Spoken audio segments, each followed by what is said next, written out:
Trisha production Subaskaran மற்றும் red Jain movies தயாரிப்பில் உலகநாயகன் கமல்ஹாசன் நடிப்பில் பிரம்மாண்டமான இயக்குனர் சங்கர் இயக்கத்தில் இந்தியன் 2 வெற்றி நடை போடுகிறது. திரு பாலசிங்கம் உங்களிடமிருந்து தொடங்குகிறேன். நேற்று நடைபெற்ற அந்த பேரணியில் திரு ஆம்ஸ்டாங் அவருடைய நினைவேந்தல் கூட்டத்தில் நிறைவாக திரைப்பட இயக்குனர் ப. ரஞ்சித் உரையாற்றினார். அது அவருடைய ஆதங்கத்தை வெளிப்படுத்துகிறது, அவருடைய வலியை வெளிப்படுத்துகிறது.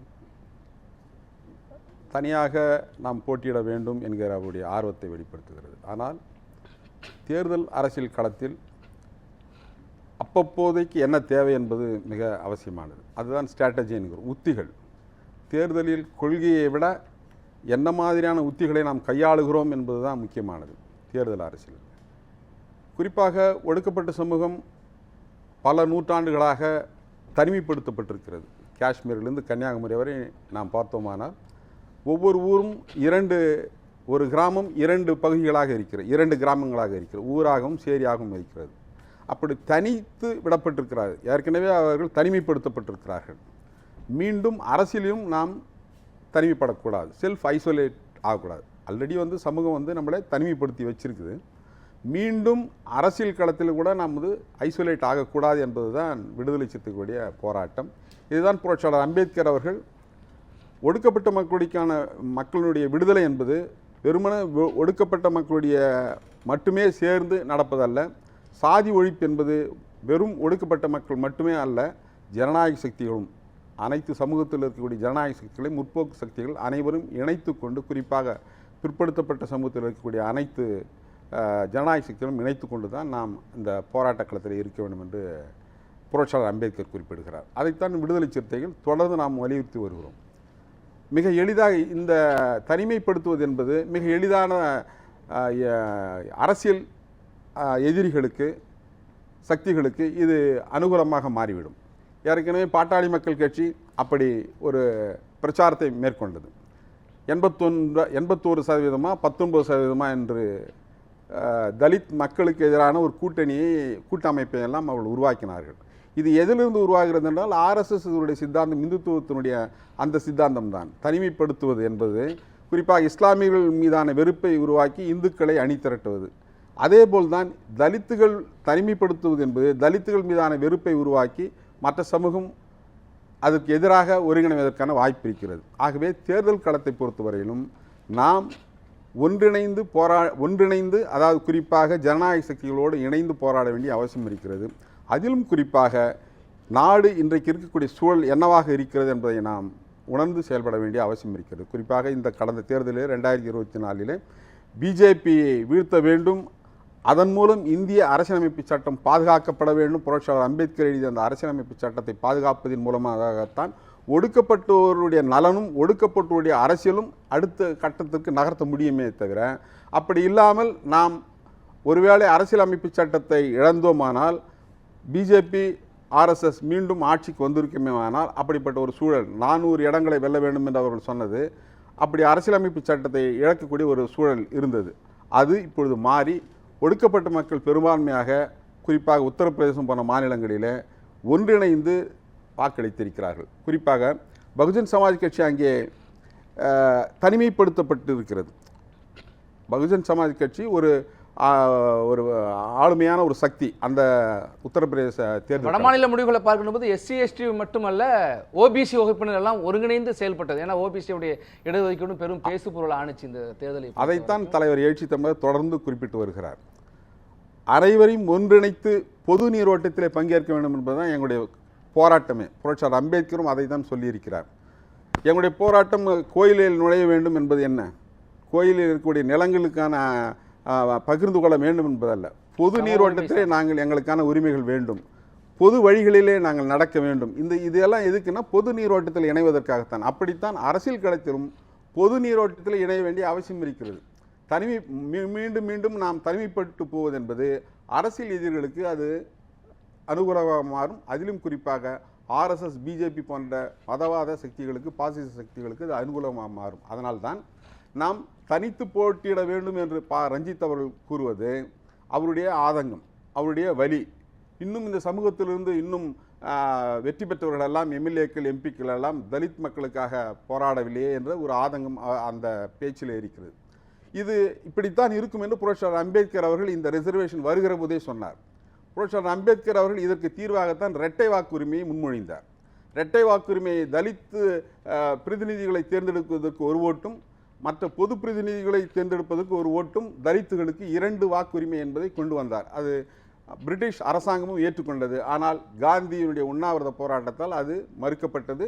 பிறகு இப்பொழுது இருக்கக்கூடிய இந்த ரிசர்வேஷன் முறை வந்திருக்கிறது. இந்த ரிசர்வேஷன் முறை வருகிற போதே புரட்சியாளர் அம்பேத்கர் சொன்னார், இது ஒரு எந்த அரசியல் கட்சி இருக்கிறதோ அந்த அரசியல் கட்சிக்கு சார்பானவர்களைத்தான் அது உருவாக்குமே ஒழிய எந்த மக்களுக்காக போராட வேண்டும், எந்த மக்களுடைய நலன்களை பாதுகாக்க வேண்டும் என்பதற்கான அந்த நிலையிலிருந்து அது மாறுபட்டு போகும் என்று அதைத்தான் ரஞ்சித்தோட பேச்சு குறிப்பிட்டு. ஒரு மேயர் இருக்கிறாங்க, அமைச்சர் அதிகார நலத்துறை அமைச்சராக இருக்கிறாங்க, அவங்கெல்லாம் வந்து அந்த கட்சியினுடைய பிரதிநிதிகளாக தான் இருக்காங்க. ரிசர்வேஷனால் மட்டும்தான் அந்த இடத்துக்கு வந்திருக்காங்களே தவிர வேற எந்த காரணமும் இல்லைங்கிறத அவர் சொல்றாரு. ரிசர்வேஷனால தான் வந்திருக்கிறாங்க, அதுதான் உண்மை. புரட்சியாளர் அம்பேத்கர் மூலமாக அரசியலமைப்பு சட்டத்தின் வாயிலாக நமக்கு கிடைத்திருக்கிற உரிமை, அந்த உரிமையின் மூலமாக தான் வந்திருக்கிறாங்க. ஆனால் களத்தில் இன்றைக்கு இருக்கக்கூடிய யதார்த்தம் என்னவாக இருக்கிறது என்பதை ரஞ்சித் அவர்கள் புரிந்து அதற்கேற்ற மாதிரி அவர் பேசணும்னு நான் நினைக்கிறேன். பேசலாம். பணத்து கொடுத்து அழைச்சிட்டு வராங்க அப்படின்ற மாதிரி ஆரம்பத்தில் பேசினார். அது வந்து ஒரு தொலைக்காட்சியில் அது மாதிரி தவறான தகவல் தலைவர் பேசினதா வந்து போட்டிருந்தாங்க. அது தவறான தகவல். அப்படி எதுவும் தலைவர் பேசலை. அவர் ஒரு வீடியோ ஒரு ஃபேஸ்புக் லைவில் ஒரு முறை பேசினாங்க, ஒரு படத்திறப்பு நிகழ்ச்சியில் பேசினாங்க. 2 முறையும் என்ன சொன்னாங்கன்னா, சகோதரர் ஆம்ஸ்டாங்குடைய படுகொலை அதுக்கு நீதி வேணும், அந்த குற்றவாளிகள் உண்மையான குற்றவாளிகளை கண்டுபிடிக்கணும். அதே சமயத்தில் என்ன பிரச்சனை இருக்குதுன்னு சொன்னால், ஒரு சில உதிரி அமைப்புகளாக இருக்கக்கூடியவர்கள் ஒரு சிலர் விடுதலை சிறுத்தைகள் மேலே இருக்கக்கூடிய ஒரு காழ்ப்பு இருக்குது, அந்த காழ்ப்பை திமுக எதிர்ப்பாக காட்டுறாங்க. இன்னும் ஒரு சில கட்சிகள் வந்து திமுக எதிர்ப்பு இருக்குது அவங்களுக்கு, அந்த திமுக எதிர்ப்பை விசிக எதிர்ப்பாகவும் காட்டுறாங்க. இப்போ இந்த 2 வகையான குறிப்பிட்டிருக்காரு, 2 வகையான பிரச்சனையும் இருக்குது. இப்போ நம்ம ஜெகே அண்ணன் சொன்னது வந்து ஏன் வந்து பேரணியில் கலந்துக்கல அப்படின்ற மாதிரி சொன்னாங்க. அவர் அண்ணன் அதுக்கான ஒரு கருப்பொருள் வரலை அப்படின்னு உருவாகலை அப்படின்னு சூசை சொன்னார். ஆக்சுவலாக வந்து வன்கொடுமை தடுப்பு சட்டம் சம்மந்தமாக வந்து ஒரு 2 ஆண்டுகளுக்கு முன்பாக வந்து ஒரு பெரிய பேரணி சைதாப்பேட்டையில் நடத்தணும். அதை ஒருங்கிணைத்தவர் அண்ணன் ஆம்ஸ்டாங் தான். அந்த கூட்டத்தை வந்து எப்படி ஒருங்கிணைச்சாங்கன்னு சொன்னால் எல்லாம் அண்ணன் ஜெகன் கூட கலந்துட்டு இருக்காங்க. அதுக்காக ஒரு முன்னேற்பாடாக ஒரு ஆலோசனை கூட்டம் போட்டு அந்த ஆலோசனை கூட்டத்தில் தலைவர்களெல்லாம் வரவழைத்து அதில் பேசி அதில் முடிவு எடுத்தாங்க. அந்த முடிவு எடுத்ததுக்கு பிறகு அதை ஒருங்கிணைத்தது அண்ணன் ஆம்ஸ்டாங். அந்த கூட்டத்தில் எல்லாருமே கலந்துட்டாங்க. எங்கள் விடுதலை சிறுத்தை கட்சியினுடைய தலைவர் அண்ணன் எழுச்சி தமிழர் அதில் கலந்துக்கிட்டாங்க. ஆக அந்த அடிப்படையில் தான் அண்ணன் சூசை சொல்கிறார், இதுக்கான ஒரு கூட்டத்தை நாம் உருவாக்கி மிகப்பெரிய அளவில் ஒரு பேரணியை இதே கோரிக்கையை வலியுறுத்தி இருக்கலாமே. உங்களுக்கு உங்கள் கேள்விக்கான பதில் வந்து என்ன, ரஞ்சித்தோட அவர் பேச்சின் அடிப்படையில் திரு ஜக்கேன் குறிப்பிட்ட அடிப்படையில் பார்க்கின்ற பொழுது ஒரு ஒடுக்கப்பட்ட சமுதாயத்தினுடைய பிரதிநிதியாக பார்க்கப்பட்ட ஒரு தலைவர் படுகொலை செய்யப்பட்டிருக்கார். அதற்கு அந்த ஒடுக்கப்பட்டோர் என்கிற இடஒதுக்கீட்டை பெற்று மக்கள் பிரதிநிதியாக வந்த எம்பிக்களோ எம்எல்ஏக்களோ பிற கட்சிகள் இருக்கிறவங்க கூட அஞ்சலி செலுத்த கூட வரல. அந்த புள்ளியை தொட்டு தான் அவர் பேசியிருக்கதா நான் கருதுறேன். இல்லை, அது மாதிரி அந்த ரிசர்வேஷன் மூலமாக வந்திருக்கக்கூடிய எம்எல்ஏக்கள் எம்பிக்கள் தமிழ்நாட்டில் மட்டும் இல்லை, இந்தியா முழுவதும் இந்த பிரச்சனை இருக்குது. தலித் மக்களுடைய பிரச்சனைகளுக்காக போராட வேண்டியவர்கள் போராடாமல் இருக்கிறாங்க. இப்போ அதுக்காக தலித் இயக்கங்கள் தோன்ற வேண்டிய அமைப்பு ஏன் தலித் இயக்கங்கள் உருவாச்சு? ஒருவேளை இதே தலித் எம்பிக்களும் எம்எல்ஏக்களும் தலித் மக்களுடைய பிரச்சனைகளுக்காக போராடி இருந்தால், வாதாடி இருந்தால், அதற்கான தீர்வை அவங்க பேசியிருந்தாங்க சட்டமன்றத்திலே நாடாளுமன்றத்திலே, இப்படிப்பட்ட தலித் இயக்கங்கள் உருவாக வேண்டிய அவசியமே இல்லை. தலித் இயக்கங்கள் உருவாக வேண்டிய அவசியமே இந்த தோல்வியிலிருந்து தான் உருவாகுது. கிட்டத்தட்ட ரஞ்சித் அவர்கள் குறிப்பிட்ட அதே கருத்தை தான் திரு பாலசிங்கம் அவர்களும் குறிப்பிட்டார். பொது கட்சிகளாக அனைவருக்குமான பிரதிநிதிகள் கொண்ட கட்சிகளாக இருக்கிற கட்சிகள் ஒடுக்கப்பட்டவருடைய குரல்களை பேசவில்லை. அப்படி பேசியிருந்தால் ஒடுக்கப்பட்டவர்களுக்கான தனி அமைப்புகளே தேவையில்லை என்கிற ஒரு கருத்தை முன்வைக்கிறார். கலை இது வந்து ஒரு சாதி பிரச்சனையாக இல்லை, ஒர்க்கிங் கிளாஸ் பிரச்சனையாக பார்க்கணும். கம்யூனிஸ்ட் இயக்கங்கள் கூட வந்து தொடர்ந்து ஒடுக்கப்பட்ட மக்களுடைய விடுதலைக்காக அவங்களுடைய உரிமைகளுக்காக போராடிய இயக்கம் தான்.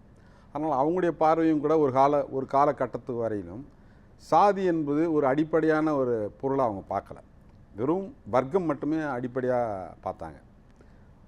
சாதி அடிக்கட்டுமானம் என்பதை வந்து மறுத்தாங்க ஆரம்பத்தில். இப்போ அதை ஏற்றுக்கொள்கிறாங்க. சாதி என்பது அடிப்படையான பிரச்சனை இந்தியாவில்.